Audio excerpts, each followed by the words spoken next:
Hello and welcome. It's time to hear what's on my mind on this episode of Trisha's 2 Cents Podcast. I'm your host, Trisha. Do you know what it feels like to have those knots in your stomach? Or have you ever felt restless? Or how about those heart palpitations? You know, those ones where your heart is just racing for no reason at all? These are all symptoms of anxiety. And there are times where I suffer from it. The definition of anxiety is a feeling of worry or unease. And it is usually about an event or something with an uncertain outcome. This year of 2020 has been full of anxiety for many of us. Now, there are some who may not admit it, but see, I'm a realist. And I don't hold back my feelings because I have learned when I don't acknowledge them, it only prolongs me from receiving the help I need. How can we pray and ask God to help us if we don't think we need the help? As with every new year, we think of new beginnings. On New Year's Eve, we are hoping for the best year ever. But 2020, this year, it threw us a curveball. The virus, hate, and death. What a combination. And instead of bringing us together during this time, it has made us divided as a country, divided as a community, and divided as human beings. No wonder I feel anxious. In 2020, people have shown how they really feel about people who look like me. It's almost like they have been hiding behind a tree, scared to say how they really feel. But now, they finally have found the courage to come out of hiding because they feel supported by others who believe like they do. Then, on top of that, they try to use God to justify their belief. No wonder I feel anxious.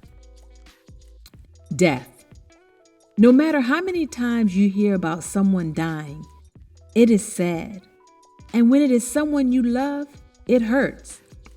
Unfortunately, this year, I cannot count how many people I have known personally who have died. It has been that many. Some were classmates, some were childhood friends, some were older who were mentors to me when I was growing up. And the list goes on. It was just one after the other. Usually, you have time to mourn a person before you have to mourn another. But not this year. No wonder I feel anxious. Then COVID-19, or the coronavirus, whichever name you prefer to use. The virus has taken control of our lives in 2020. In March, we had to cancel our annual cruise with my parents, something that we look forward to because I love spending time with my parents. Well, we didn't have to cancel the cruise line did. And I've been wearing a mask since March because I work in the public and I am a cancer survivor. Cancer didn't kill me.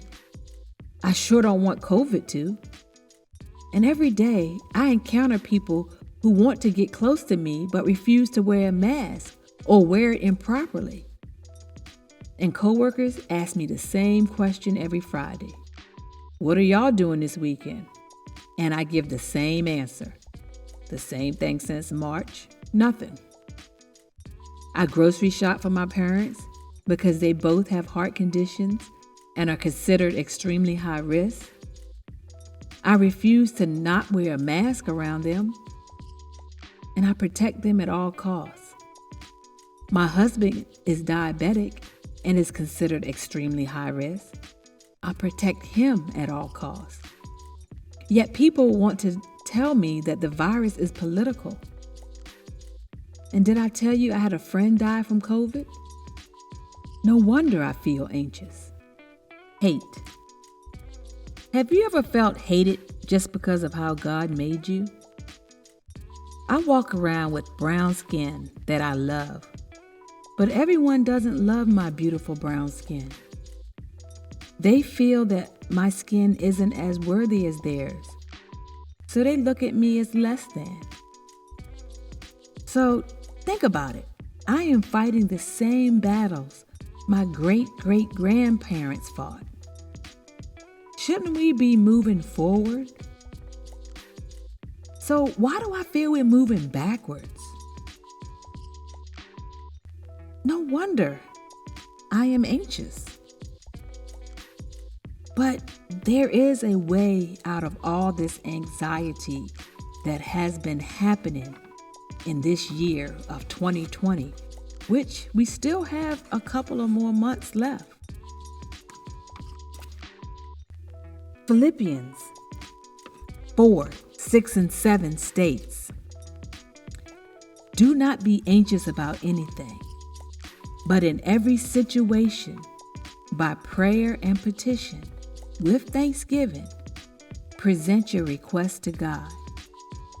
That means whenever I feel anxious, or you feel anxious about life, and especially the events that have happened in 2020 or that's going to happen, that we need to present our request to God by prayer and with thanks. That means thanking God for who He is and what He has already done, knowing He has everything under His control. And that right there is peace, knowing that no matter what happens, God is still in control. And that's that peace that surpasses all understanding.